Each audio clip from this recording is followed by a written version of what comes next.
Ok, pessoal, bom dia então. Começamos agora a coletiva de imprensa de balanço da ABIT.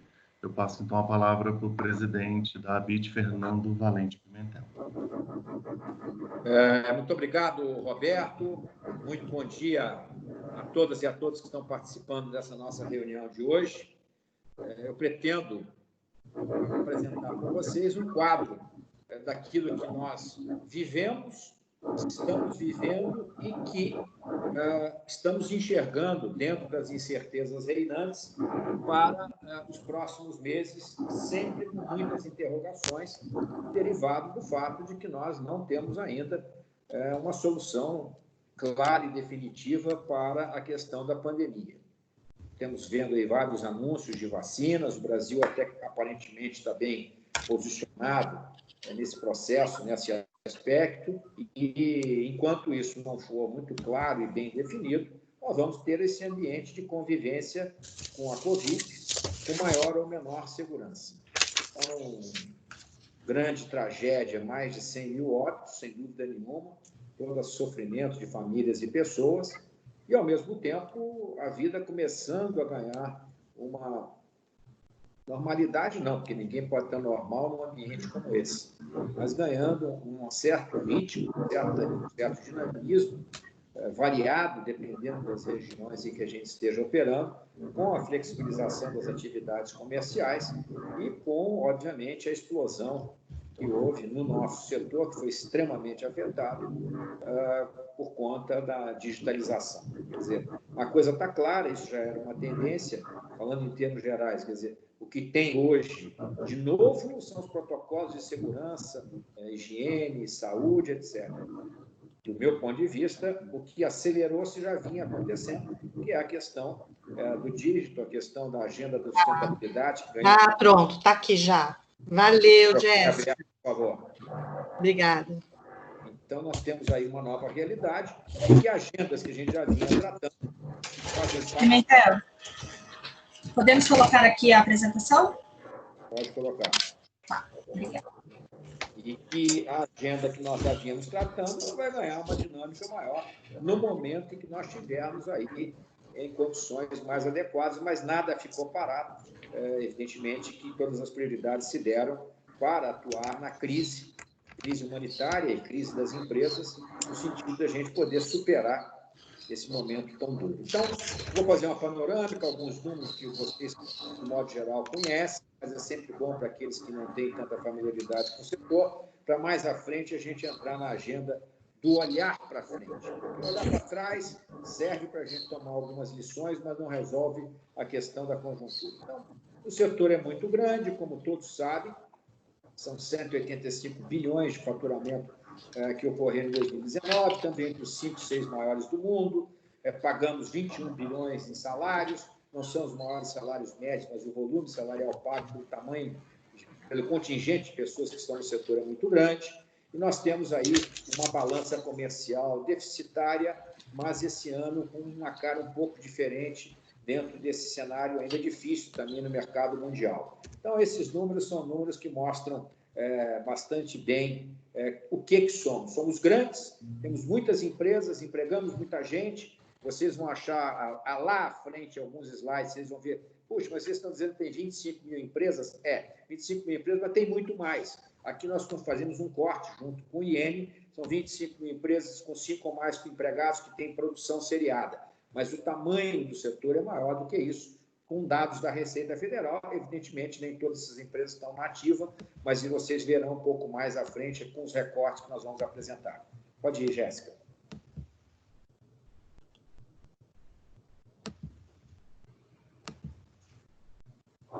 Esse é um outro slide que serve muito para ilustrar que o nosso país foi um dos poucos países de população grande, como temos, e de renda média, apesar de mais empobrecidos hoje, a preservar uma cadeia completa da matéria-prima até o produto final. Somos muito fortes nas fibras naturais, com destaque para o algodão, mas temos a poliamida, temos o poliéster, enfim, nós temos todos esses elos, porém, não posso deixar de reconhecer que nesses últimos anos devido às várias crises que a gente vem vivendo, aumentaram as porosidades dentro desses elos. Mas o elo que mais emprega é o elo da indústria do vestuário, sem dúvida nenhuma. Ainda, apesar dos avanços da tecnologia, para vários produtos, uma máquina é um emprego, é um posto de trabalho, a despeito de algumas áreas já estarem avançando para uma automação muito maior, chegando à automação plena nas peças sem costura, com alguns tipos de aplicação, seja na moda íntima masculina, seja em moda praia, etc. Mas ainda temos no mundo uma prevalência enorme de empregos gerados dentro da confecção por conta desse vetor que eu falei, uma máquina, uma pessoa. Na indústria têxtil, não. A indústria têxtil vem reduzindo postos de trabalho devido à automação e, sem dúvida nenhuma, a agenda de trabalho mais fundamental, ela passa pelas potencialidades de inserir no segmento da confecção este caminho da indústria 4.0 e que nós estamos desenvolvendo junto com o Senai CETIC numa plataforma que chama PFTC, que foi interrompida durante a pandemia, mas que volta mais à frente, que é o Programa de Fortalecimento da Indústria Têxtil e Confecção, rumo à indústria 4.0, e também dentro dessa agenda global da moda, onde se insere uma série de ações relacionadas ao meio ambiente, à economia circular, de novo, a indústria 4.0, a redução de consumo de produtos químicos, a redução de matérias-primas utilizadas, novas matérias-primas renováveis, abrindo aí, sem dúvida nenhuma, para o nosso setor, oportunidades muito grandes, porque o Brasil tem espaço para ser uma grande potência bioeconômica. Se a gente tiver juízo, se não tivermos juízo, não realizaremos esse potencial. Mas é só para vocês verem que poucos países têm uma cadeia produtiva integrada como nós temos. Eu estou falando de países de renda média. Os Estados Unidos têm uma grande cadeia têxtil, que é maior do que a nossa, principalmente pelos têxteis técnicos, os têxteis automotivos, os têxteis para o lar, mas tem um elo da confecção muito pequeno, já que eles terceirizaram isso para outros países. O Brasil não, preservou, até pela natureza do nosso crescimento, do nosso desenvolvimento, que foi muito mais endógeno do que exógeno. E isso está se alterando, óbvio, com os acordos comerciais que estão em encaminhamento aí, alguns já negociados, mas em discussão por conta da agenda ambiental e por conta de toda a crise. Vamos lá, Jéssica. Esse quadro aqui é só para dar uma dimensão do que nós temos. É óbvio que isso é uma estimativa, dentro das melhores informações disponíveis. Fizemos isso com o Senai Francisco Matarazzo.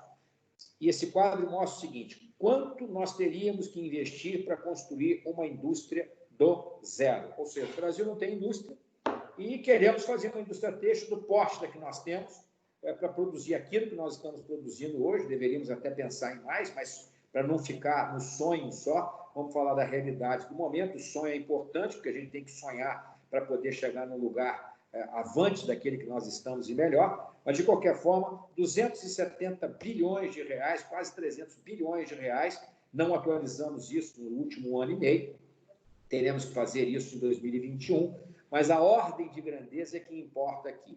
Ou seja, um setor que, se nós saíssemos do zero, muito provavelmente nós teríamos que investir 300 bilhões de reais, 270, 300 bilhões de reais para construir algo do zero. E nós estamos assistindo países na Ásia, como o Bangladesh, que começaram o seu processo de industrialização através da indústria do vestuário, verticalizando e aumentando a rede produtiva de têxteis e confeccionados, atraindo muitos investimentos relacionados à fiação, à tecelagem, a acabamento, fazendo projetos integrados da matéria-prima até o produto final. Não é esta a característica brasileira, exceto, principalmente, no setor de cama, mesa, principalmente na parte de cama e banho. Tá? Várias empresas integradas do fio até o produto final. Mas na área da confecção, você tem alguns exemplos. Você tem Marisol, Alve, que compartilham produção própria com produção terceirizada. Então, é um investimento poderoso e que nenhum país do mundo que tenha juízo vai ou deveria colocar em risco a existência desse parque produtivo, que tem muito capital, tem muita tecnologia, tem muita inovação e tem muito emprego, haja visto o número que eu mostrei anteriormente. Jéssica, próximo. Aqui uma radiografia, eu vou me tirar aqui de imagem, porque eu não estou enxergando tão bem aqui.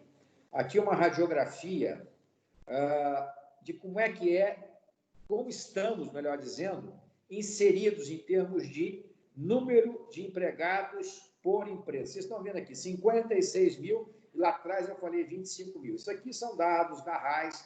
Obviamente, nem todas essas empresas estão em funcionamento, mas são as melhores informações oficiais disponíveis e, como eu falei anteriormente, aquele recorte que nós fazemos com o IN é um recorte de produção seriada, que lançam coleções, etc.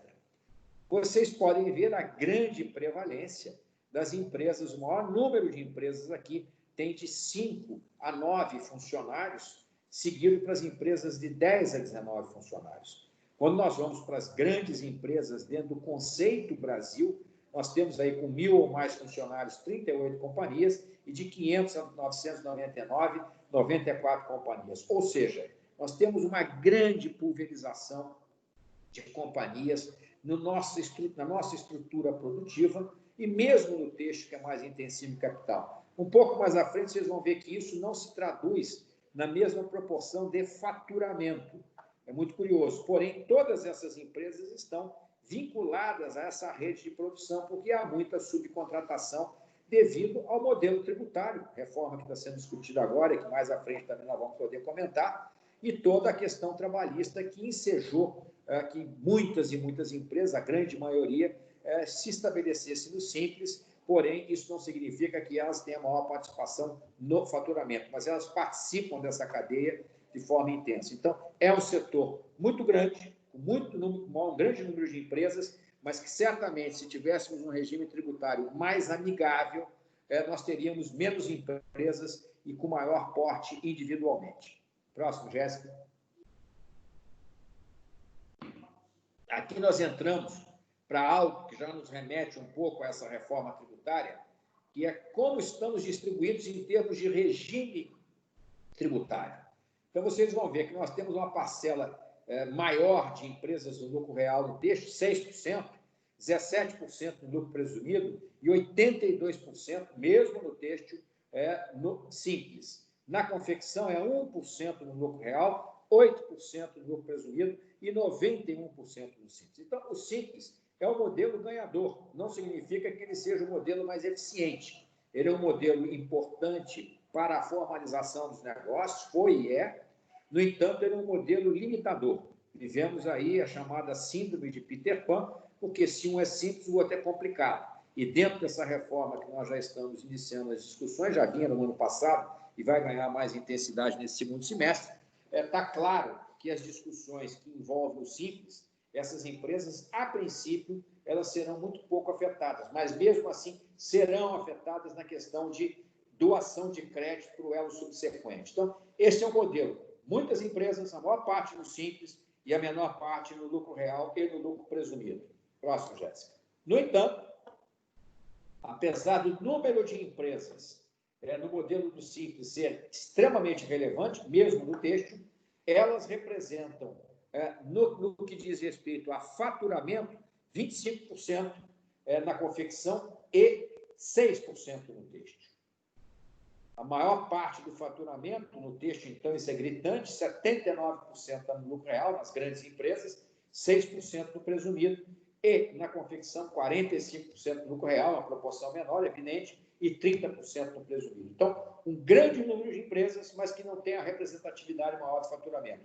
Isto é bom e isto não é bom. É bom porque temos um grande número de empresas formalizadas, por outro lado, certamente um modelo tributário mais amigável faria com que nós tivéssemos um volume de empresas, uma quantidade de empresas maior nos regimes outros, e muitas vezes as empresas que estão no Simples estão pagando até mais caso estivessem no lucro presumido.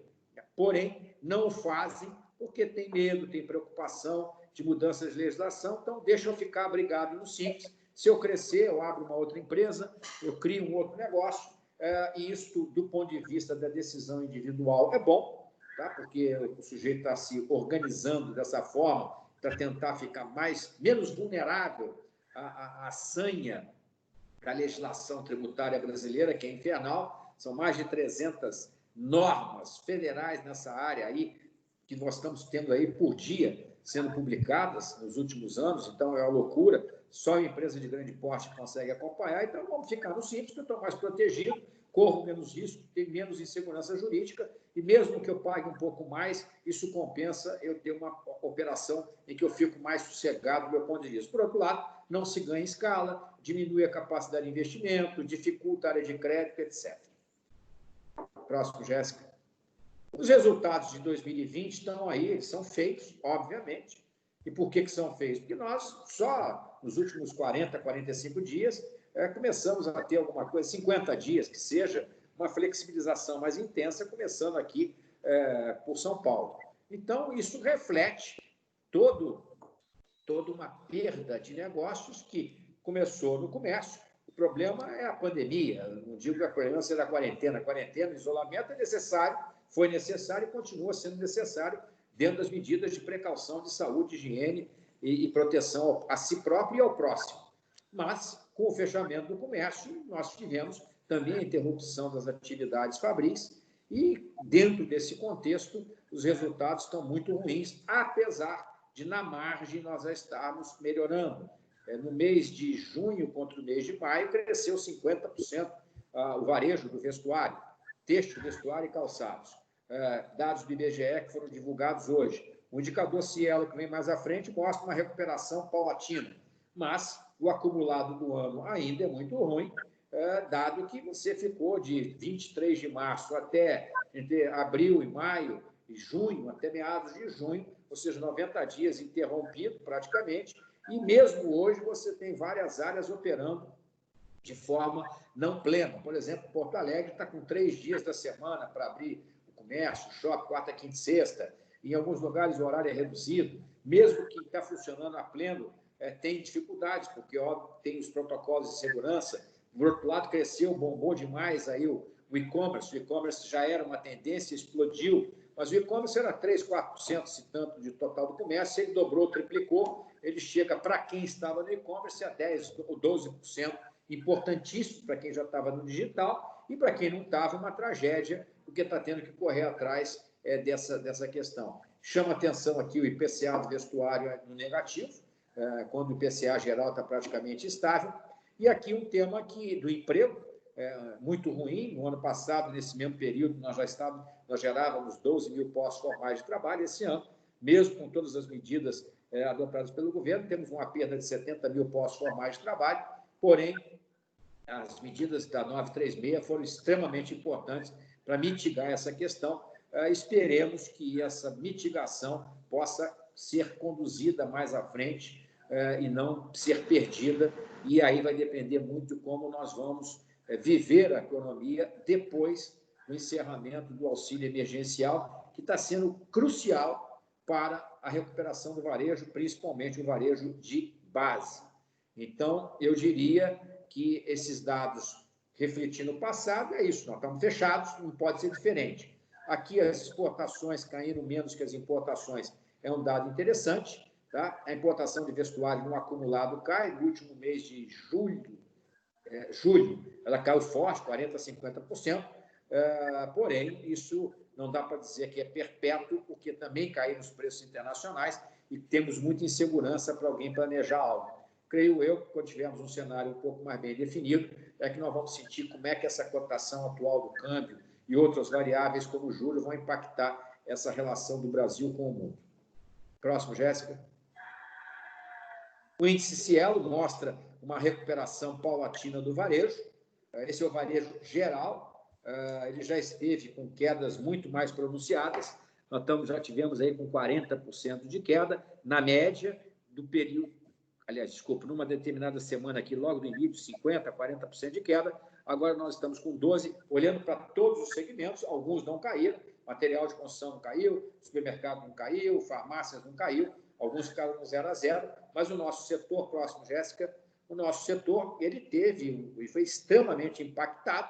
Na média aqui do índice Cielo, comparando as semanas pré-quarentena, nós estamos com uma queda de 56%, porém, recuperando dia a dia, e na última semana nós estamos com uma queda de 23%, e na semana anterior estamos com 30%. Então, Está havendo uma recuperação, no entanto, nós não podemos dar como dada essa recuperação, porque muito dessa recuperação está acontecendo no comércio mais influenciado pelo Corona Voucher. Já tem segmentos da indústria que estão rodando a plena carga, sem dúvida, a montante da cadeia produtiva, fiações, outros avançando mais, malharias, etc., dadas o tipo de consumo que está acontecendo nesse período de metade da população esteve ou está ainda numa quarentena, demandando outros produtos, outros tipos de vestuário, cama, mesa e banho sofrendo menos do que o vestuário. Dentro do vestuário, é óbvio que aquele vestuário para ida para a rua, ele está mais sofrido, dadas as restrições de comércio, de bares, restaurantes, que começam agora também a flexibilizar, e toda a linha homeware, ela está melhor, porque as pessoas, mesmo ficando em casa, elas têm, vários estão trabalhando, precisam se apresentar, não pode estar vestido de qualquer jeito, mas sempre num outro perfil, numa outra pegada. Então, há uma grande interrogação de como vai ser a saída desta ajuda de R$600 por mês, que está injetando na economia mais de 50 bilhões de reais por mês. Isso vai durar aí 4, 5 meses, vai colocar 250 bilhões. Muita gente que não tinha renda passou a ter renda.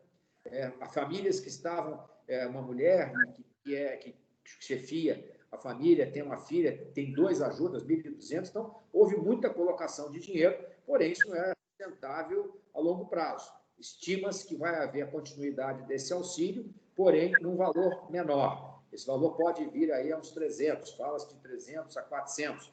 Eu acho que no máximo vai ficar em torno de 300, o que vai ser muito dinheiro, sem dúvida nenhuma, porque no geral vai continuar sendo um dinheiro grande, tá? Estamos falando de 25 bilhões ao invés de 50 bilhões, vai continuar ajudando, mas em proporção menor, e evidentemente o desemprego, que ainda não deu a sua cara com toda a virulência, ele vai aparecendo nas estatísticas, porque muita gente não está procurando emprego, não tem condição ainda de ir à rua, ou os estabelecimentos não estão aceitando contratação. Então, esse desemprego, a taxa de desemprego oficial, que está em torno de 13%, ela mole, vai chegar a 16%, 17%, lamentavelmente, e a retomada vai ser lenta. Nossas enquetes com o nosso setor indicam que a maioria acredita que vai estar, digamos, pode passar o próximo slide, e vai estar em condições, pode pular isso também, que eu já falei do desemprego, que vai estar numa situação melhor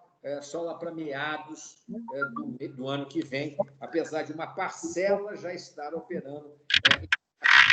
Esse mapa de calor, ele fala por si, porque é uma pesquisa mensal que nós fazemos junto ao setor.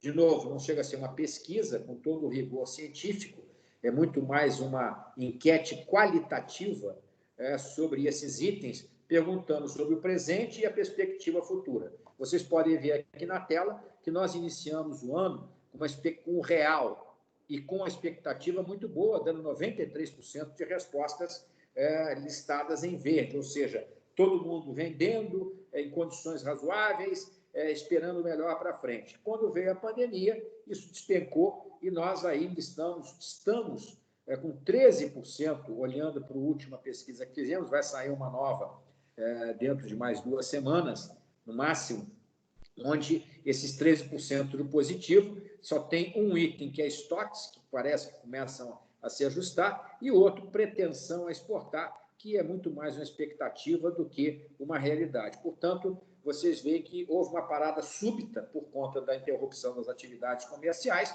que refletiu em todo o setor e colocou-se isso aí num quadro em que vínhamos numa pegada boa e, de repente, tudo desabou e agora nós vamos ter que construir e subir a montanha novamente, e espero que não seja a parábola de Sísifo, em que o cara vai chegando na montanha e a pedra rola de volta. Então, estamos confiantes que isso não vai acontecer, mas, de novo, não há nenhum grau de certeza nas previsões que nós estamos fazendo e nem de ninguém, porque o que comanda o cenário não somos nós, é a pandemia, é a Covid e a forma como nós estamos tratando. Regiões que estavam bem do ponto de vista de propagação pioraram, como Santa Catarina, São Paulo está melhor, o Rio de Janeiro tem métricas um pouco difíceis de serem realmente serem validadas, mas está mais flexível, Porto Alegre está com situações diferentes.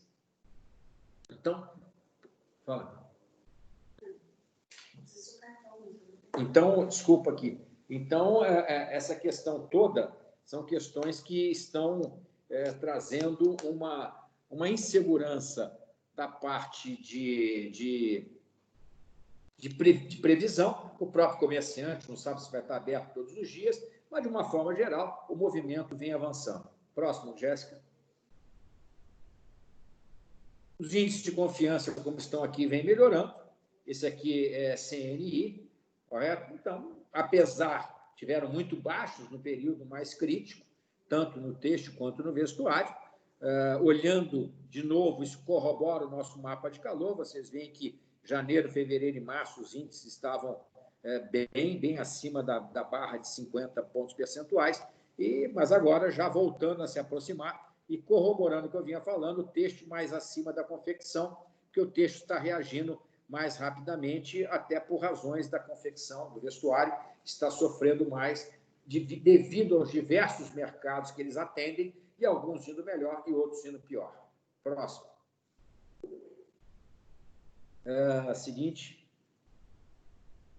Projeções. Como eu falei, aqui tem não é um bico, tem cálculos por trás disso, mas cálculos que vão ser ou não corroborados na medida em que tenhamos uma continuidade das medidas de segurança tendo efeito, e o sonho, não custa nada sonhar também, de termos aí a aprovação de uma vacina, mesmo que a vacina não possa ser aplicada imediatamente aos 215, 220 milhões de brasileiros, mas você ter uma vacina que mostrou-se efetiva, também não se sabe por quanto tempo, etc., isso vai trazer para o psicológico um sentimento melhor do que aqueles que a gente está vivendo hoje, porque todos nós estamos sob risco. Eu estou aqui agora na BIT, estou falando com vocês na BIT, tenho ficado ora no Rio, ora aqui na BIT. Nós estamos com um trabalho parcialmente presencial, testando modelos com todas as regras de segurança, mas é evidente que eu estou viajando em aviões, enfim, trabalho, estou me expondo mais do que se eu estivesse dentro de casa, mas também não posso ficar, eu tenho que respeitar a Covid, eu não tenho que ficar com medo dela. Então, isso é algo que nós estamos vivendo. Dentro deste quadro, se isso acontecer, espero que seja para melhor, ao invés de nós estarmos com uma queda aí nas vendas em torno de 23, na média nós estamos com 56, nós cairíamos para uma queda no ano, tá? Em algo como 19%, com um percentual menor em cama, mesa e banho, e um percentual nessa faixa no vestuário, que é o maior peso dentro das nossas produções e do nosso varejo. Então, é uma melhoria, porém uma subida de montanha dura, e se não tivermos nenhuma surpresa negativa, oxalá tenhamos uma surpresa positiva, pode ser que no Natal desse final de ano nós estejamos mais próximos do Natal do ano passado. Uma queda pequena ou muito próximos, isso vai depender do segmento, mas é a subida na montanha lenta e gradual, eivada de incertezas. O desemprego, ele não se expande muito à luz do número que nós estamos vivendo hoje, mas, de novo, é uma estatística, ele só não é maior, ou só não será maior, em função das medidas adotadas pelo governo de flexibilização de jornada de trabalho, suspensão de contratos, etc., e o governo bancando uma parte disso, e, óbvio, pelo auxílio emergencial do Corona Voucher. Tem problemas aí de crédito, etc., que estão vivendo. Para 2021, já é uma recuperação, mas aí é uma loteria muito grande, pode ser um pouco mais, pode ser um pouco menos, mas o cenário é de queda. Para vocês terem uma ideia, na recessão de 2015 e 2016, nós tivemos uma queda parecida nos 2 anos com a que nós teremos agora em 2020. Nós, em 2017, crescemos, tá? Em 2018, nós ficamos aí, tivemos um breve recuo, em 2019 nós crescemos um pouquinho de novo, e quando estamos querendo botar a cabeça de fora, recebemos essa paulada, nós e outros setores, mas principalmente o setor nosso que ficou com o comércio interrompido, outros que ficaram abertos não tiveram esse problema, como alimentação, medicina, etc. Próximo. Agenda. Pode falar. Bom, além de todos os temas do setor que eu já citei, nós temos esses temas que nós estamos aí lidando todos os dias. Aqui é uma parte, tá? Crédito e juros, que continua sendo uma questão importante. Energia elétrica, estamos discutindo esse tema vinculado à contratação de demanda versus consumo, que está prejudicando muitas companhias nesse programa de crédito. Fizemos uma proposta de crédito específica para o setor PNDES, mas não é que queremos só para nós. Isso foi quando não estava rodando alguns programas que agora começam a rodar, como o Pronamp, FGI, o PES, que começam, esperemos que tenham aceleração. Um programa de regularização extraordinária de dívidas com a União por conta da pandemia, tem um projeto já apresentado pelo senador Chico Rodrigues. Utilizar créditos fiscais que as empresas têm contra o governo e que não recebem, para que possam ser usados para pagamentos de tributos ou até mesmo para servir como garantia bancária. Mas não faz sentido você pagar tributo quando você tem crédito contra o governo. As relações com o mundo, como é que isso vai se dar mais à frente? Os acordos que nós estamos firmando, as cadeias de suprimento novas que estão se formando, e exportações e importações, um risco de compra de produtos a preços aviltados. Ainda não está acontecendo nas estatísticas, mas isso é uma preocupação permanente, porque parte dessa queda se dá, obviamente, pela queda dos negócios, que foi muito profunda, e pela insegurança de fazer posições a futuro, já que uma compra no mundo depende de você ter uma previsibilidade maior do que aquela que você tem nesse momento. Então, são alguns temas que se somam a outros que vêm à frente, que são reformas estruturantes. Pode pular? Pode ir. Que estão aqui listadas. A tributária, que nós vamos estar aí com uma agenda fortíssima nesse segundo semestre, como eu falei anteriormente. A reforma administrativa, que o texto ainda não foi encaminhado, nós estamos pressionando, porque você fazer uma reforma tributária sem saber o tamanho do governo fica mais difícil. Quando você sabe qual vai ser o tamanho do governo futuro, você pode calibrar melhor os impostos, as taxas, as contribuições. O leilão 5G está mais do que na cara a importância do digital, e para que você avance na indústria 4.0 e todo esse ferramental que está dando sustentação à economia, você precisa de uma internet melhor, de uma comunicação melhor. A redução do custo sistêmico do Brasil, que eu vou apresentar à frente, a sequência das reformas trabalhistas, o PL do gás, que deve voltar agora para termos um custo do gás compatível com um dos nossos competidores e que aumentar essa matriz que é limpa, que o Brasil tem muita disponibilidade. Esse novo marco regulatório do setor elétrico, que remete um pouco à discussão que eu falei anterior, o PL do saneamento, que já foi aprovado, agora estamos trabalhando na questão da regulamentação, e os próprios leilões de infraestrutura para ajudar na retomada através de investimentos esses que vão ter que ser feitos fundamentalmente através de capital privado, já que as contas públicas estão em frangalhos. Você vai falar, mas o que vocês têm a ver com isso tudo? São agendas que nós trabalhamos no Executivo e no Congresso Nacional e que impactam o setor, seja porque geram demanda, seja porque melhora a oferta de serviços com custo mais competitivo, para que a gente possa ter mais competitividade na indústria brasileira, que foi o setor, no geral, que vem perdendo participação relativa no PIB. No entanto, a indústria brasileira paga uma carga de impostos muito maior que serviços, agricultura e comércio, provado por A mais B em N estudos. Então, eu estou só mostrando para vocês aonde a gente se mexe. Então, você tem uma agenda setorial de sustentabilidade, de logística reversa, de economia circular, de indústria 4.0, de inovação, que vocês viram muito durante esse período da pandemia, com produtos antivirais, que vai continuar. Isso é uma tendência clara do nosso mercado. Quer dizer, a roupa não só como algo que se expressa a nossa personalidade, como uma proteção, mas uma proteção além daquela tradicional, uma proteção, inclusive, para a saúde. E isso é um avanço sem fim, que não vai ter. Isso já vinha acontecendo e foi exponencializado agora durante a crise e vai continuar como uma tendência forte.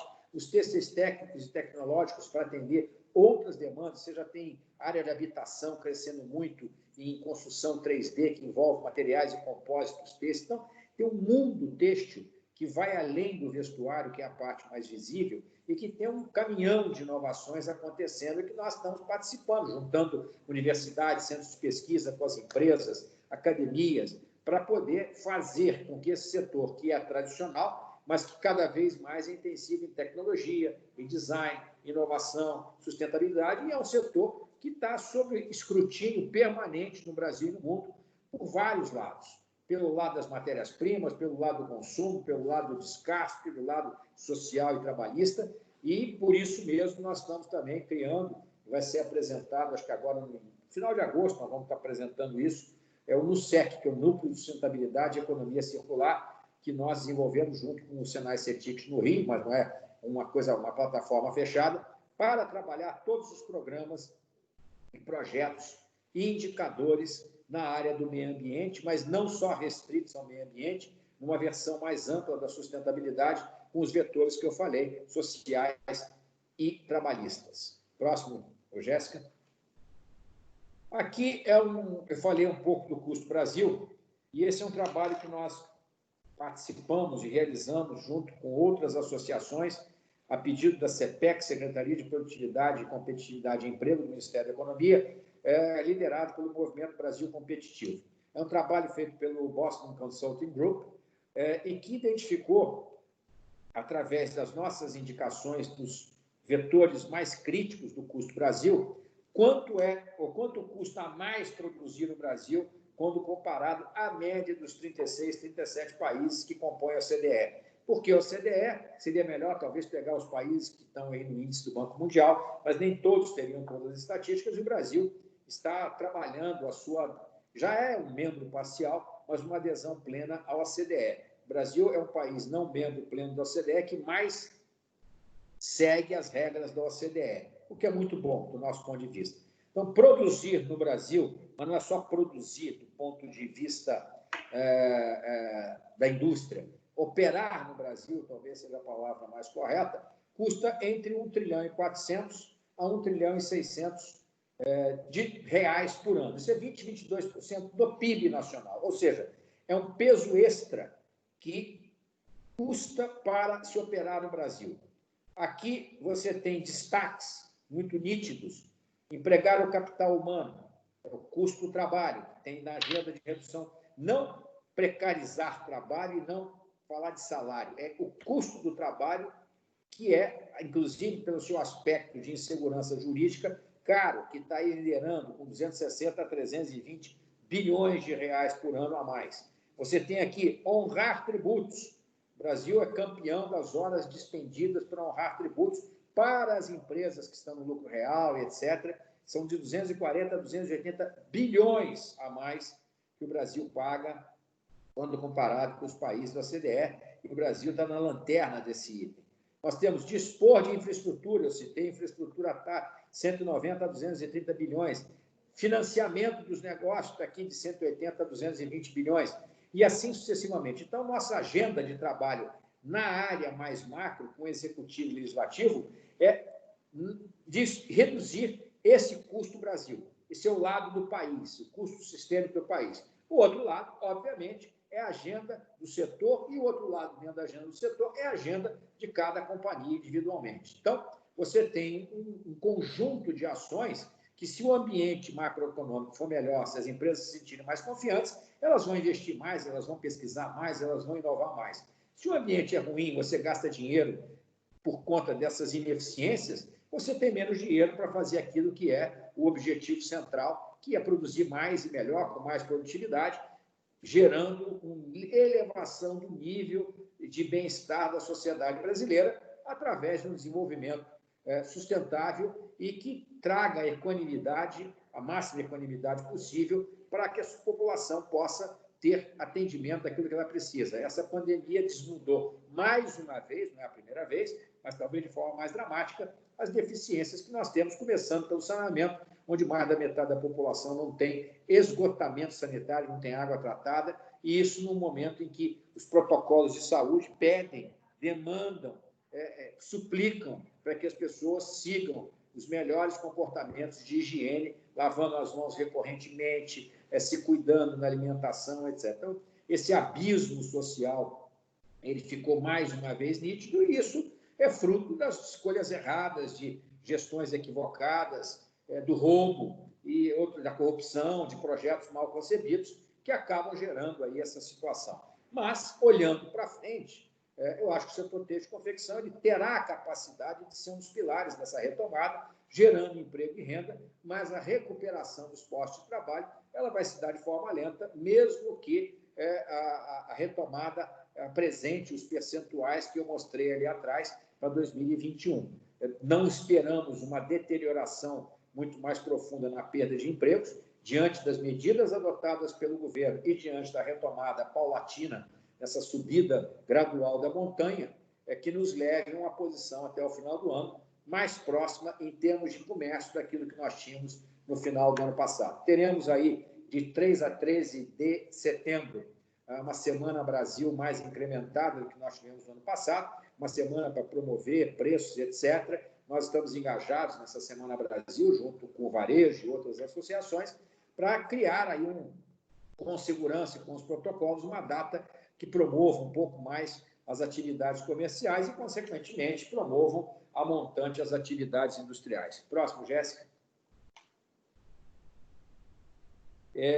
Esse é o último slide. A indústria têxtil e confecção, na nossa visão, é uma vocação do país, uma indústria aí com empresas com 140, 150 anos, como uma Hering, como uma Cedro.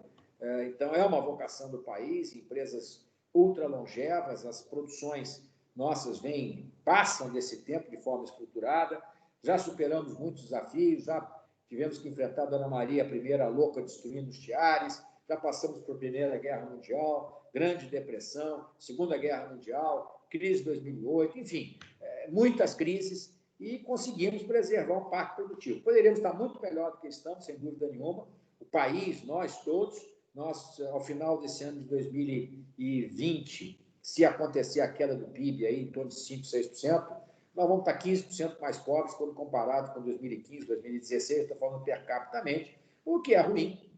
Mas, por outro lado, isso prejudica, sem dúvida nenhuma, a precificação dos produtos, leva a um downgrading dos negócios, mas não adianta também achar que você vai atender o consumidor, que vai ter muito mais exigente, muito mais seletivo, com produtos que não tenham qualidade. O grande desafio é ser encurtar, desintermediar, ficar mais eficiente, integração varejo-indústria, ser mais assertivo, coleções que não gerem tantos desperdícios, enfim, toda uma agenda de sustentabilidade e ganhos de produtividade para que o consumidor tenha um bom produto nas mãos e que ele possa se sentir satisfeito com a compra de um produto feito no Brasil, que é uma outra campanha que nós temos já há mais de 4, 5 anos. Moda brasileira, estamos juntos da matéria-prima até o produto final, não temos nenhuma visão xenófoba do país e acreditamos na integração internacional, mas precisamos de ter paulatinamente a redução desse famigerado custo Brasil, que está ilustrado nesse 1,5 trilhão que eu mostrei a vocês, e que pesa muito contra nós, principalmente o têxtil e confecção, em se tratando de concorrência com países asiáticos que não têm o compliance que nós temos e, obviamente, praticam, em vários casos, uma concorrência desleal e, sem dúvida nenhuma, também desvios, pirataria, outras coisas que têm prejudicado bastante, que eu tenho ouvido recorrentes comentários aqui nessa retomada, e a própria informalidade, que tende a crescer em períodos como esse, prejudicando os negócios formais, que são aqueles que geram os empregos de maior qualidade. Então, em linhas gerais, é isso, um panorama que espero ter coberto aí uma boa parte dos temas, e vamos à parte mais interessante, que é a parte das perguntas e respostas, e eu espero poder também atender a todos nessa coletiva que eu já ocupei um bom espaço de tempo dela, são 11h47, então eu falei aí pelo menos uns 40 minutos, falei até demais, mas, enfim, já falei. Então, já fiz e agora vamos seguir. Palavra aberta. Fernando, obrigado, então, Fernando, pela apresentação. Eu só queria repetir aqui uns recados que eu dei no início para o pessoal que entrou depois, que a apresentação que foi feita agora pelo Fernando, ela vai ser disponibilizada, e a gravação dessa reunião também, para quem tiver interesse, é só pedir depois para o pessoal da Ricardo Viveiros, para a Jéssica, para o Ulisses, tá? Que a gente vai encaminhar. A gente abre agora, então, para perguntas. Eu peço, por gentileza, que as perguntas sejam feitas pelo microfone, se apresente, ou quem preferir pode mandar a pergunta pelo chat também.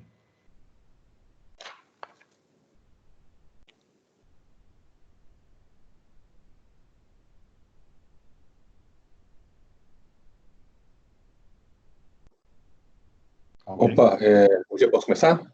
Pode começar, por favor. É Nicola da Folha falando. Eu queria fazer duas perguntas. A primeira é saber se há aí eu acho que talvez eu tenha perdido essa apresentação, mas se há uma estimativa de qual é a capacidade que está sendo utilizada hoje pelo setor e qual é a evolução que isso tem sido nos últimos meses. E a segunda, mais referente à questão das reformas e aos últimos acontecimentos no Ministério da Economia. O setor vê algum impacto dessa debandada do Ministério da Economia na agenda de reformas e principalmente nessas reformas que o setor entende como necessárias para reduzir burocratização, para melhorar o ambiente de negócios? Muito obrigado pela pergunta. Com relação à utilização da capacidade instalada, na média, eu diria que nós devemos estar aí em torno de 60%. Tá? Porque isso é dinâmico. Alguns setores, como eu comentei no princípio, já estão rodando em plena ou quase plena capacidade, mas tem setores que estão rodando para trás. Eu diria que estamos aí com 55%, 60% no conjunto da obra, caminhando para uma recuperação de chegar ao final do ano, tudo correndo bem, se não tivermos notícias negativas, pelo menos aí rodando na faixa de uns 70%, 75% no conjunto da obra. Então, de novo, se andarmos sem nenhum sobressalto, sem nenhum retrocesso, que é o que esperamos, pelo contrário, que tenhamos notícias mais positivas com relação à solução da crise da pandemia, mas mesmo assim um país muito machucado, mas se não houver nenhum sobressalto, como eu falei, é muito provável que o Natal nós já estejamos rodando próximos ou com a perda relativamente pequena à luz do que temos hoje, quando comparado com o Natal do ano passado.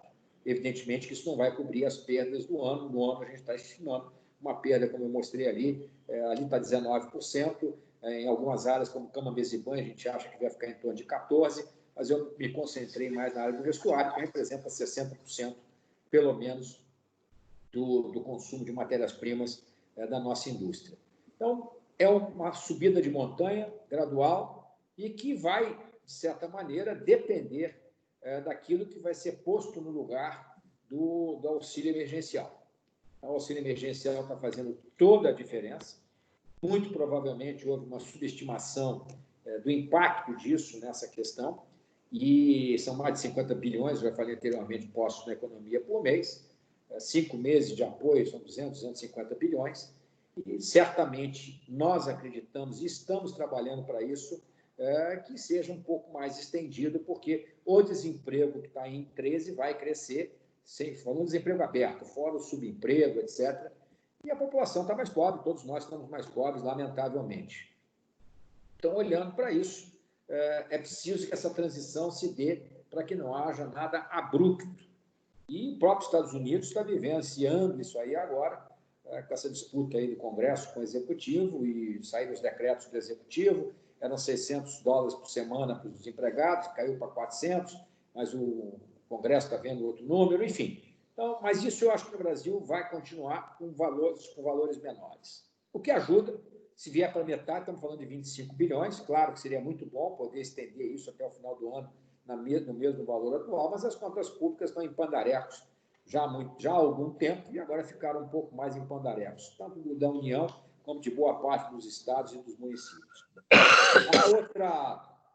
A outra pergunta sobre as reformas e a demandada. Bom, a demandada está aqui hoje num jornal de grande circulação, quem falou foi o Guedes. Isso mostra, a nosso ver, que há aí um problema que tem que ser resolvido. Eu já vivi em outras épocas, aliás, tem a idade que eu tenho, ser novo há muito tempo, brincadeiras à parte, você já viveu, já vi tanta essa discussão, ala desenvolvimentista, ala pau na máquina, vis-a-vis é uma ala que está mais preocupada com as contas públicas. Eu não posso ver divergência nisso, tá? Acho que você tem que compatibilizar essa história, mas eu também não vejo o Estado como mola propulsora do investimento, porque o Estado está quebrado e o Estado, de um modo geral, tem dificuldades para gerir projetos, como a gente vê aí, esse montão de obras paradas, muitas vezes nem por culpa do próprio Estado, mas é por toda a burocracia que domina a vida do brasileiro, da pessoa física até os grandes empreendimentos, e essa saída mostra que há aí alguma insatisfação. Mas eu não quero valorizar muito essa saída, não. É comum você ter mudanças de governo. É claro que os que saíram saíram demonstrando as suas insatisfações, mas quem vai para o setor público, e eu nunca fui do setor público, mas eu lido muito com o setor público, você sabe que o ritmo, infelizmente, é diferente do ritmo privado. E há que ter muita resiliência para poder fazer avançar os projetos importantes para o desenvolvimento nacional. Conseguimos aprovar uma reforma da Previdência que não estava ninguém achava que seria possível, reformas com a trabalhista, estamos aí agora investidos na reforma tributária, que é uma reforma que eu acho que tem 2 consensos, que ela precisa ser feita, ou 3, que precisa de simplificar para evitar essa judicialização excessiva e que ela precisa dar, obviamente, como corolário, uma segurança jurídica, não ser cumulativa, etc. A partir daí, cada setor está fazendo sua conta e não vai ter reforma possível que possa... ela pode ser neutra no geral, mas ela não vai ser neutra no particular. E, olhando pela carga distribuída entre diversos setores da economia, quem paga mais imposto na economia é a indústria. Comércio, serviço e agricultura pagam muito menos. Aliás, eu costumo brincar, falando com os amigos do setor, torçam para que a indústria continue existindo, porque uma parte que vocês pagam menos, nós carregamos para vocês. Está na hora de reequilibrar essa carga entre os diversos setores, mas é natural que numa reforma dessa profundidade, que mexe tanto com a vida de todos, haja muita discussão.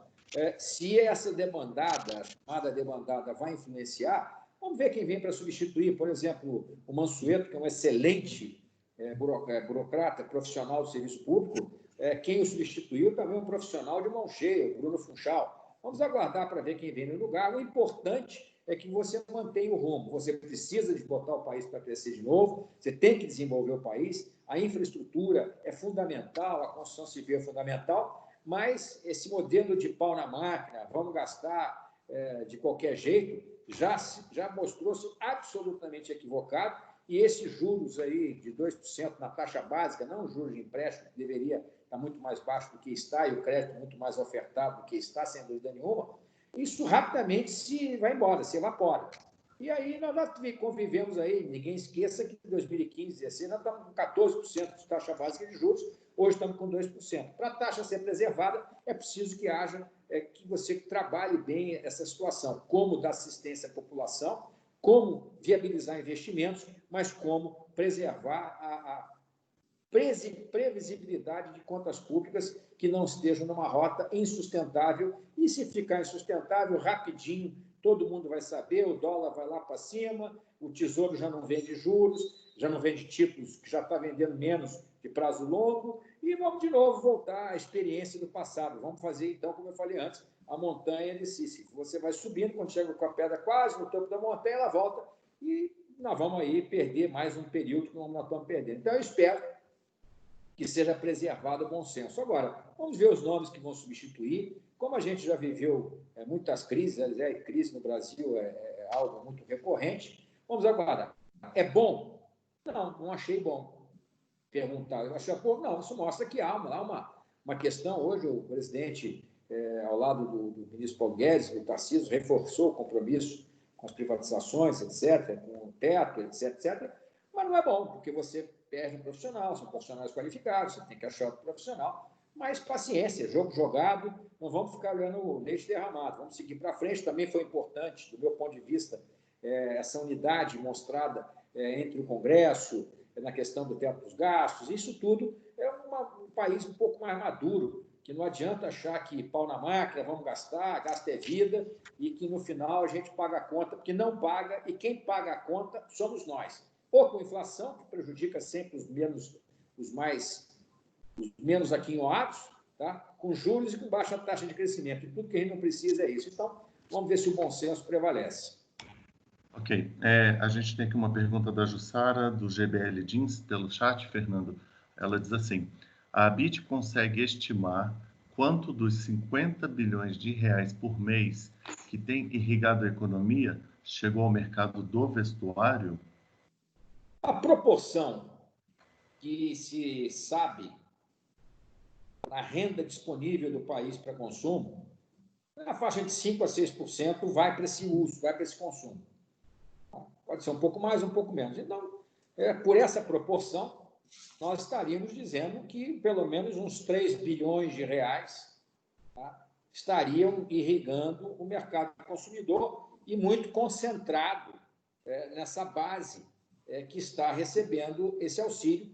E essa base tem um subconsumo tradicional. Esse dinheiro está sendo usado para consumir, seja roupa, seja alimentos, sejam remédios, produtos materiais de higiene e limpeza, para pagar dívidas. Então, seja como for, isso gira. Então, normalmente, pelas estatísticas, 5%, 6% do dinheiro da renda disponível para consumo vai para produtos ligados a esse nosso segmento. Agora, na medida que ele vai para outros segmentos, ele alimenta e retroalimenta essa cadeia de consumo.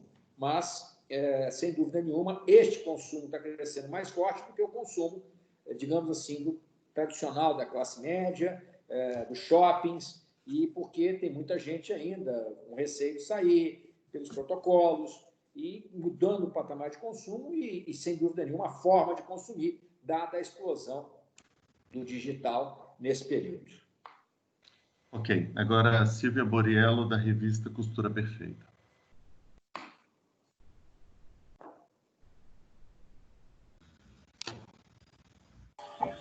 Salvo engano, ela mandou aqui no chat, viu, Rô?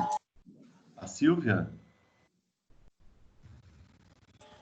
Pergunta 3 em 1.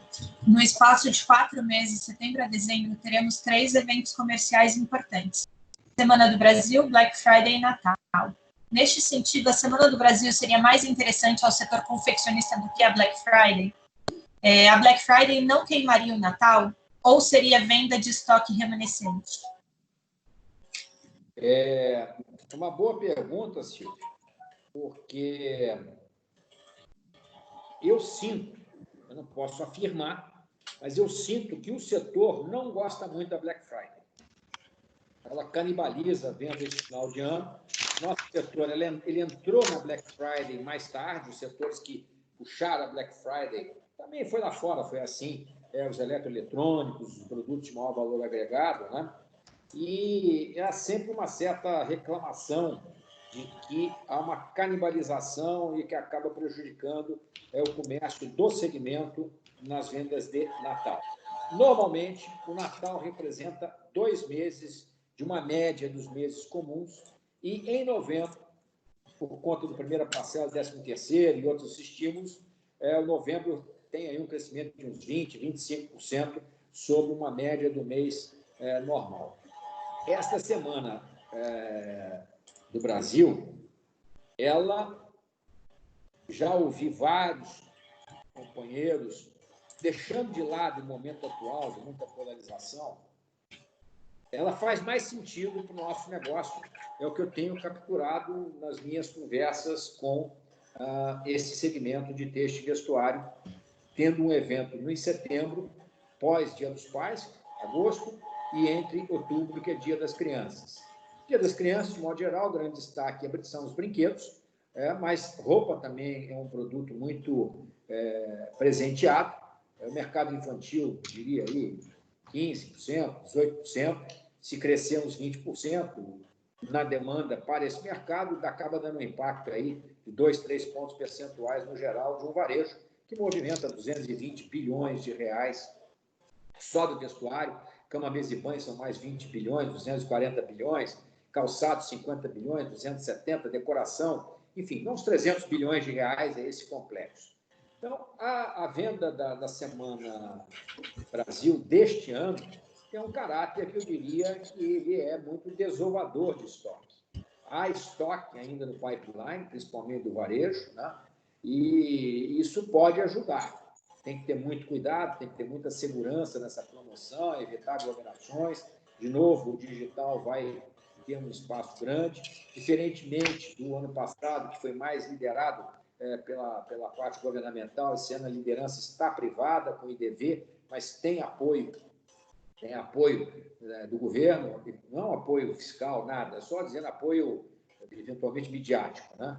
E a VIT está engajada nisso, como esteve engajada no ano passado, está engajada porque nós temos associados que são indústrias, que também são varejistas e que têm os e-commerce e outras coisas mais. Então, sim, a Black Friday canibaliza a parte da demanda de Natal percentual. Eu sinto que o setor não gosta muito da Black Friday por essa razão, e porque o setor não é o mandatário nessa semana de Black Friday, mas vejo com bons olhos o desenvolvimento dessa Semana Brasil, que teve no ano passado, foi meio improvisado, esse ano está mais organizado, estamos aí divulgando e comunicando ao máximo para todos, que vai pegar todos, inclusive a campanha, ela tem informações, cada um vai usar, tem módulos, uma série de informações que estão disponíveis no nosso site, por exemplo, para que um pequeno comerciante possa se utilizar ou aproveitar todo o material de campanha e organizar. Não tem uma central de campanha, tem orientações para cada um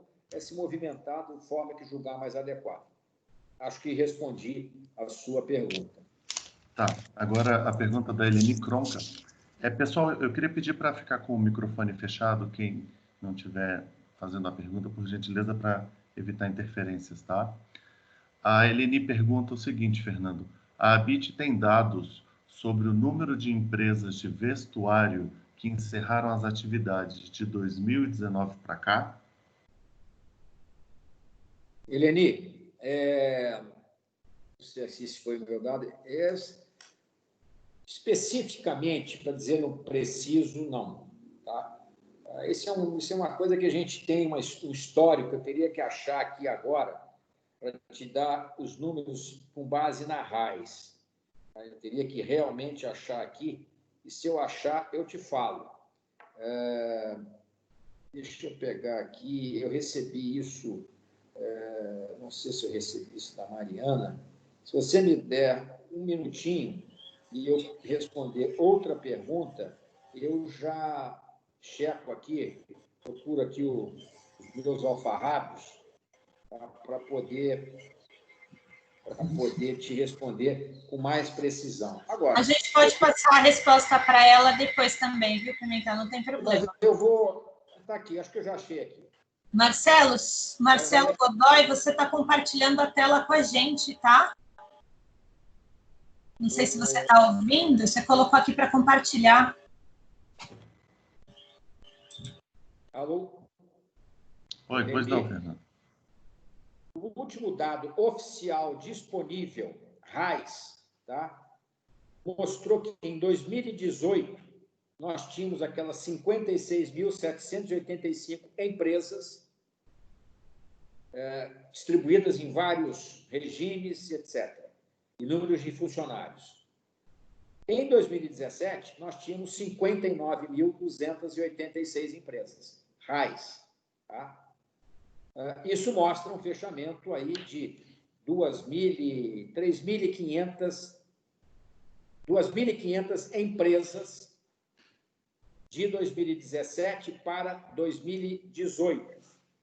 Não temos a RAIS ainda de 2019.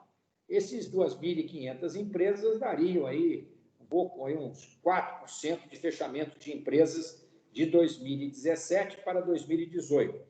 Se vocês se recordarem, em 2017 nós tivemos crescimento da produção vindo da recessão de 2016 e em 2018 nós tivemos uma queda que não foi grande, mas tivemos uma queda. Então, esse número de empresas que caiu aqui foi parecida com empresas que caíram na mesma taxa de queda da nossa produção. 2019 foi um ano que nós produzimos, ficamos mais ou menos 0 a 0. Agora, em 2020 é que vai ser o grande problema. E não vamos nos surpreender, sem dúvida nenhuma, se nós tivermos aí uns 15% de fechamento de empresas neste ano, infelizmente, por conta da pandemia. Então, 2017 para 2018, nós saímos de 59.286 empresas para 56.785 empresas, entre têxtil e confecção, RAIS. Daí, 2.500 empresas, uns 4% mais ou menos. Em 2019, o setor ficou no 0 a 0, não deve ter mudanças muito profundas entre aberturas e fechamentos, mas o dado oficial você não tem ainda. Em 2020, sim, você vai ter problemas, sem dúvida nenhuma, porque a queda, como vocês viram, vai ser grande e isso vai ceifar muitas empresas do seu funcionamento, inclusive estimulando de novo a informalidade, porque o sujeito tem que trabalhar, tem que ganhar, fecha o negócio e vai ter que se virar de alguma maneira. Então, com uma queda dessa estimada, eu não vou me surpreender se nós tivermos aí uma perda aí 10, 15% das empresas do setor. E quando eu falo de 59 para 56 mil empresas, não posso dizer que todas elas estão ativas, mas são os melhores números disponíveis. Agora, Márcia Mariano, por favor. Vocês me ouvem? Sim. Estão me ouvindo? Sim. Vocês conseguem me ouvir? Sim. Pode falar, Fernando, eu queria saber o seguinte: o Ministério da Economia, junto com o SEBRAE, divulgou que já foram liberados para as pequenas e microempresas até agora 30 bilhões de reais. Você pode nos informar quanto desses créditos foram para o nosso setor, seja têxtil ou confecção, por favor? E se já melhorou essa questão do crédito? Vamos começar pelo final, para depois eu te dar uma visão mais ampla. A questão do crédito é o calcanhar de Aquiles das medidas emergenciais adotadas pelo governo. Tá? O crédito não fluiu, pelo menos principalmente para as pequenas e médias empresas. Vamos reconhecer que houve uma corrida ao crédito ao mesmo tempo de todas as, ou se não de todas, da maioria das companhias. As grandes pegaram a fatia maior do crédito, até quando sentiram o problema que poderia ser mais grave do que inicialmente se previa em termos de fechamento, sacaram as suas linhas. E as pequenas, que já têm normalmente dificuldades, ficaram ainda em mais apuros. O setor tem em torno de 20 bilhões de reais de crédito no sistema financeiro. Tá? E o governo, mais recentemente, conseguiu destravar a parte do PRONAMP, que visa o atendimento do pequeno empreendedor com faturamento até R$ 4.800.000. Foram disponibilizados 15,9 bilhões, tá? E eles foram tomados assim rápido. Vem agora uma nova tranche de 12 a 14 bilhões de reais e que também vai sair muito rápido. Esse PRONAMP pega empresas de até R$ 4.800.000. Uma outra linha que foi logo no princípio anunciada pelo BNDES, a linha do PES, que é um programa de sustentação de emprego, 40 bilhões de reais, foram tomados aí 5, 6 bilhões de reais, e essas empresas, o limite aí era de até 10 bilhões de reais de faturamento por empresa, para o limite de empréstimo. Empresas que faturassem até 10 bilhões poderiam se habilitar para sustentar o emprego, para pagar folha, com as contrapartidas de manutenção dos postos de trabalho durante o período que você usou o instrumento. Esse mecanismo, essa linha, não rodou, quer dizer, que 40, 50 bilhões, ela rodou aí 5, 6 bilhões, melhor dizendo, e parte dessa linha foi que vai alimentar agora essa segunda tranche do PRONAMP com 12 a 14 bilhões, que está aguardando sanção da Presidência da República. Então, este lado de 15,9 bilhões e mais esses 12, 14, vai chegar, tá, a uns 30 bilhões. Vai chegar. Essa segunda tranche não chegou. Estou falando linhas especiais criadas para a crise no âmbito do governo federal. Essa linha do PRONAMP, ela é operada com o Fundo Garantidor de Operações Financeiras no âmbito do Banco do Brasil. Tá? Então, ela dá garantia ao banco para operar, tirando o risco de crédito daquele que está pedindo a linha de financiamento. Tem uma outra linha, que é o FGI, que não rodou e que deverá rodar agora, aguardando sanção presidencial, e aí vai pegar empresas de até 300 milhões de reais. Se tudo rodar, poderemos chegar aí a algo como 80, 100 bilhões de reais de crédito, que aí essa linha está garantida pelo Fundo Garantidor de Investimentos, que é do BNDES, mas que vai ser aplicada a giro. Então, vão ser 4 tranches, se não me engano, de 5 bilhões para garantir. Cada tranche dessas 5 bilhões tem um multiplicador da ordem de 4 a 5, o que daria para emprestar 20 a 25 bilhões. Essa linha também aguarda sanção, e dentro dessa linha foram feitos mecanismos para chegar dinheiro com maquininha, para chegar no microempreendedor. Aguarda sanção.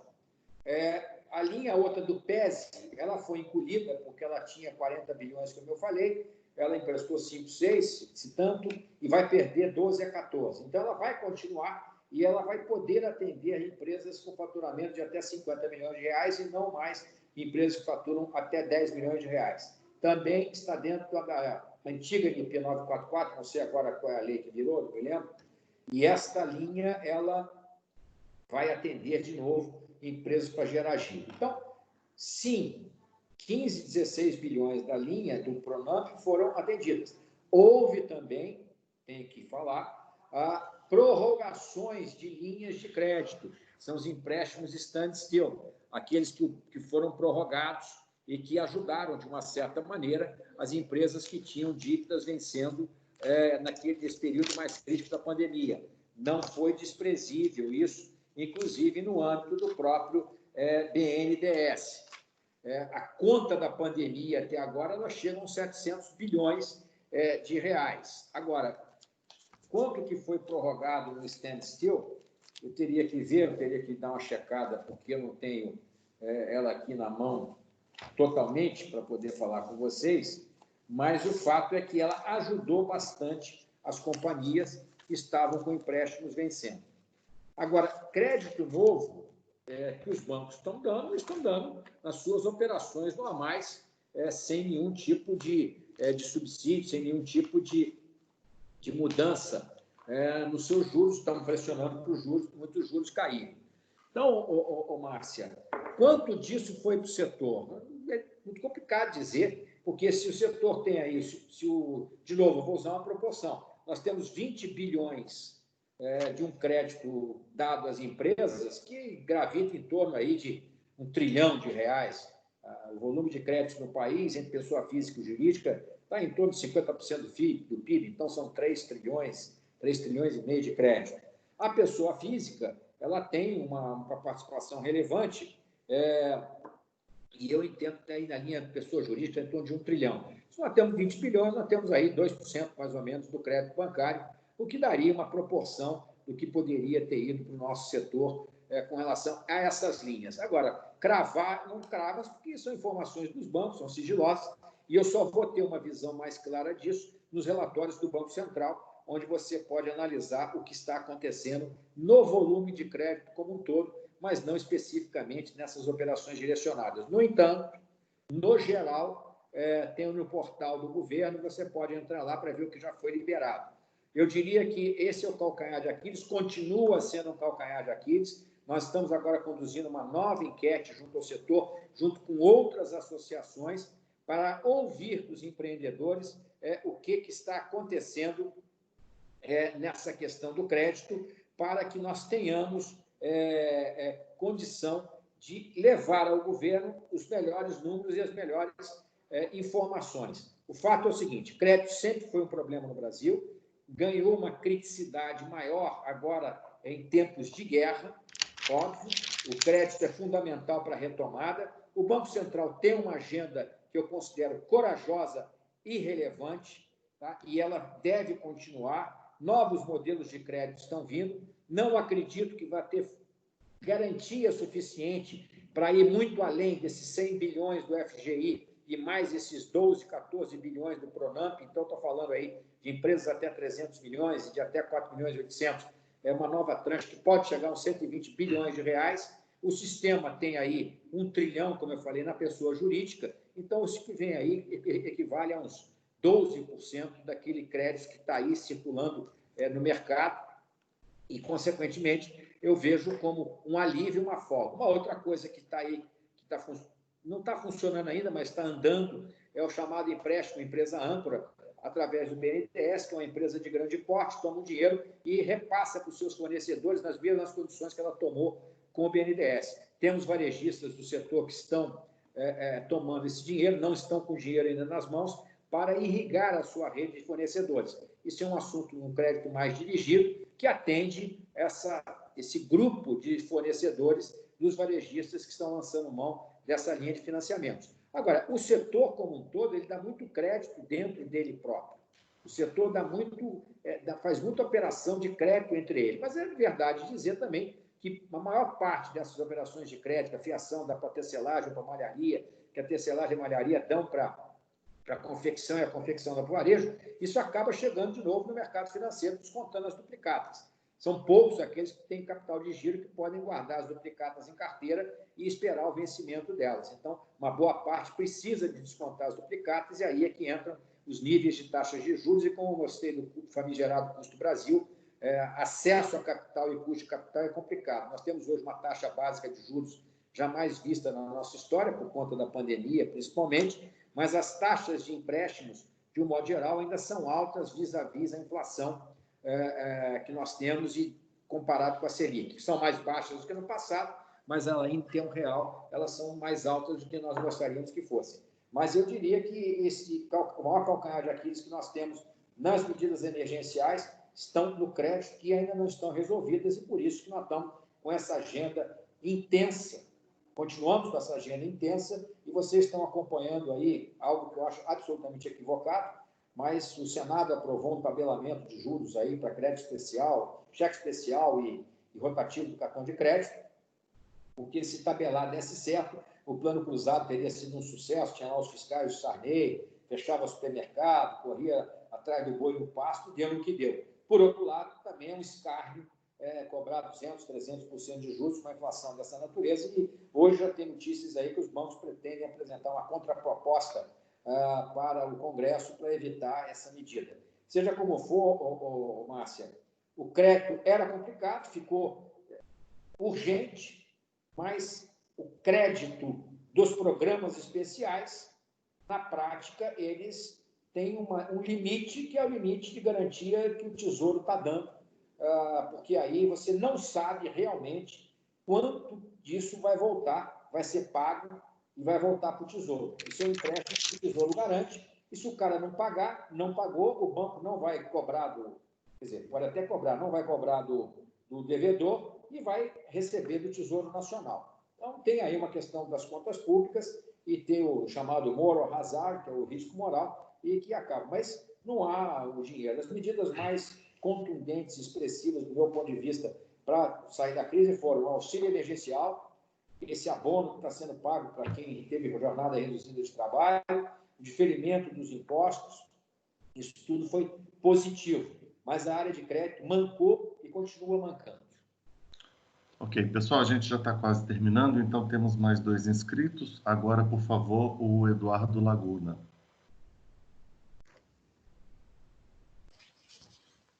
Olá, Pimentel, boa tarde. Eu queria que você explicasse um pouco sobre a trajetória que vocês estão enxergando aí para recuperação.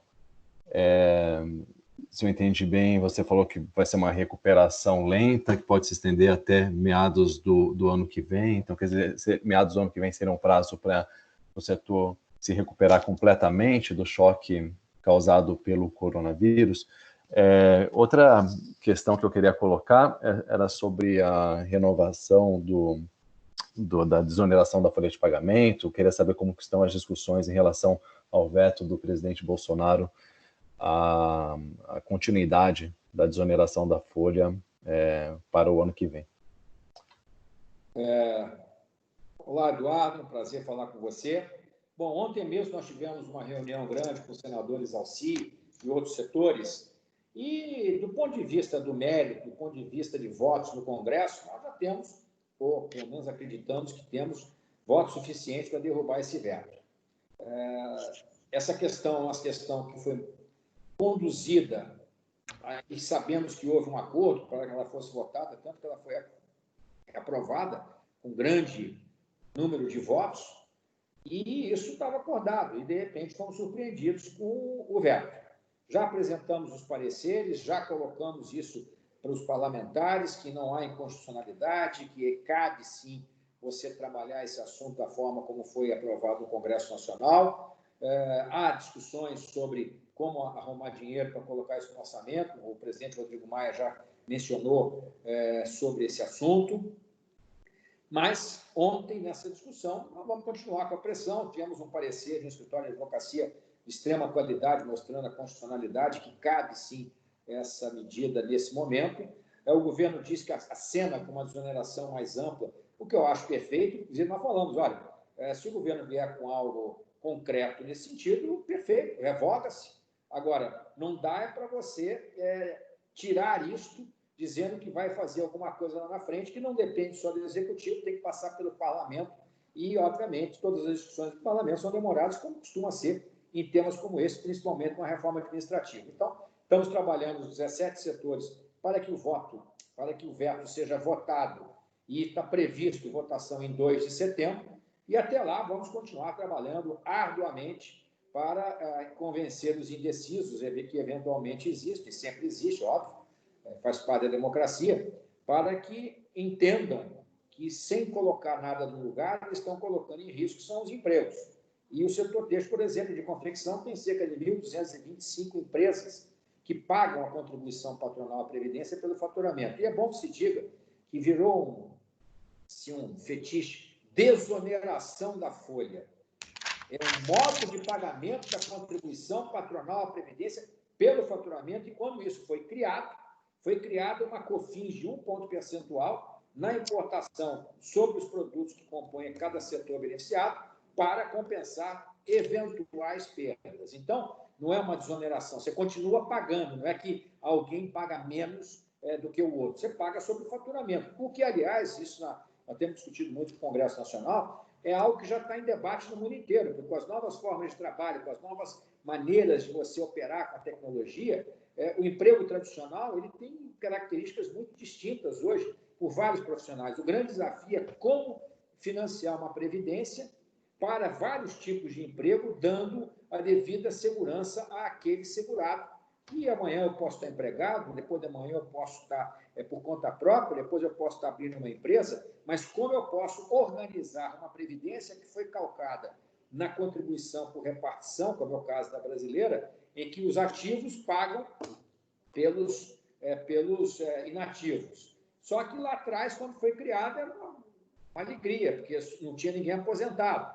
E hoje o número de contribuintes ativos para os que recebem diminui cada vez mais, e por isso que foi feita a reforma. Então, nós estamos trabalhando pela desoneração, sem dúvida nenhuma, da manutenção da desoneração para os 17 setores, mas entendemos que o melhor seria realmente termos uma reforma tributária que contemplasse a redução do custo do emprego. Eu não estou falando de custo de salário, estou falando de custo de emprego, que é muito diferente, para todo mundo, para aumentar a competitividade sistêmica do país. Essa reforma tributária, que vai ser dificílima de ser feita, de ser concluída, do meu ponto de vista, mas que nós entendemos que tem que ser feita, ela se vier, já virá tarde, nós já estamos tentando uma reforma tributária aí há anos, e não precisamos nem de perder tempo para falar que o sistema brasileiro é considerado o pior do mundo, se não for um dos piores, se não for o pior, em qualquer faceta que você avalie. Então, nós estamos trabalhando com esse veto, vemos muitas chances desse veto ser derrubado, mas não são favas contadas, porque tudo isso, política é igual nuvem, como dizia o Magalhães Pinto, você olha, agora ela está de um jeito, 2 minutos depois ela está de outro, porque ela já se movimentou no céu, já está com outro formato. Então, todo cuidado é pouco, continuaremos trabalhando para encontrar aí uma solução positiva para esses 17 setores que empregam mais de 6 milhões de pessoas. Bom, ok, para a gente terminar, Fernando, tem uma pergunta da Renata Martorelli, da revista Têxtil. Ela diz assim: no setor têxtil, já é possível contabilizar o número de fábricas fechadas com a pandemia? Eu já respondi isso anteriormente. Fecharam 2.500 fábricas em 2018, comparado com 2017. Em 2019, o setor não cresceu muito, mas também não caiu, não deve ter mudado muito, salvo questões. E esse ano nós vamos perder aí uns 15%, de 10% a 15% das fábricas, das unidades operativas existentes, principalmente do lado da confecção, mas é um número mágico que tem se falado. Não há ainda essa estatística, porque nós estamos no meio da pandemia, as informações não estão fluindo da mesma forma, mas estimo que isso possa acontecer diante desse cenário de crise que nós estamos vivenciando. Por exemplo, voltando um pouco às estatísticas, e aí eu preciso chamar de novo aqui os universitários, tá? Nós temos uma situação em que, deixa eu pegar aqui a crise de 2015, 2016, para dar uma dimensão das coisas. Em 2014, que foi quando a recessão tecnicamente começou, fevereiro, março de 2014, nós fechamos o ano com 58.521 empresas. Em 2015, nós fechamos com 55.825. E em 2016, nós fechamos com 51.810 empresas. Dados da RAIS, Têxtil e Confecção. Ou seja, nós perdemos aí 7.000 empresas, grosso modo. Tá? 7.000 empresas de um universo de 58.000 que tínhamos. Estamos falando aí de uns 11%. Nós estamos estimando uma queda da produção neste ano compatível com a queda da produção de 2015 e 2016. Por isso que eu estou falando que a expectativa é que nós tenhamos uma perda parecida com essa em termos de número de empresas que poderão estar sofrendo interrupção dos seus negócios. Nos períodos de crescimento, por exemplo, você tinha em 2009 51 mil empresas, em 2010 passou para 55 mil, em 2011 57 mil, em 2012 58 mil, chegando a 59 mil em 2013. Então, crescimento, você vai abrindo empresa, fechamento, queda, recessão, você vai fechando empresa. Então, eu acho que o número que nós estamos falando, fazendo uma análise comparativa que vão perder produção parecida com esse 2015, 2016, o número é mais ou menos esse que nós estamos estimando com base na RAIS. Pode ser mais, pode ser menos, mas esse é o número. Agora, precisamente quantas empresas já fecharam, ou não dá para dizer, porque não tem ainda essa oficialização desses números e você tem o Brasil inteiro para monitorar. Então, você trabalha com proxies e essa é uma proxy razoável. Ok, só para terminar, complementando a pergunta da Renata também, o maquinário têxtil, esse maquinário ele também foi atingido pela pandemia, assim como as confecções e as tecelagens? Bom, o maquinário, se fechou, fechou. As pessoas vão tentar vender o maquinário. Agora, certamente, com uma crise como essa, o perigo é você ficar defasado, ficar mais defasado tecnologicamente, porque você reduz a capacidade de investimentos. Isso é o perigo dentro da visão do maquinário têxtil. Eu sei de empresas que estão comprando máquinas, mas não é a maioria. Até foi visto aqui nos números uma queda na importação de máquinas têxteis desse ano, comparado com o ano passado, natural. Até mesmo pela interdição, fechou a China, fechou outros lugares. Então, isso acontece. Tá? Tanto, nesse caso, nós temos aí um quadro em que o perigo é você ficar se distanciando da melhor tecnologia. Agora, o mundo inteiro está sofrendo esse impacto, então eu não creio que isso vai afetar só o Brasil. Mas, realmente, eu sei de empresas aqui, não vou falar nomes, porque não tem essa procuração para falar, que estão comprando máquina, porque já estão vendendo normalmente, mas é minoria, não dá para falar. Estamos falando ainda da área têxtil, não estou falando da área de confecção. E quem fecha procura fazer algum dinheiro com o seu maquinário, mesmo que não seja um maquinário de último tipo. Ok. Bom, pessoal, 12:30, a gente encerra por aqui, então, esse encontro. Muito obrigado a todos. E lembrando que quem tiver alguma pergunta adicional que não foi feita e nem respondida aqui nessa conversa, vocês podem entrar em contato direto com a assessoria de imprensa, com a Jéssica, e a gente vai encaminhar, então, essa demanda para o presidente, que faz agora as considerações finais. Bom, eu queria agradecer mais uma vez a participação de todos.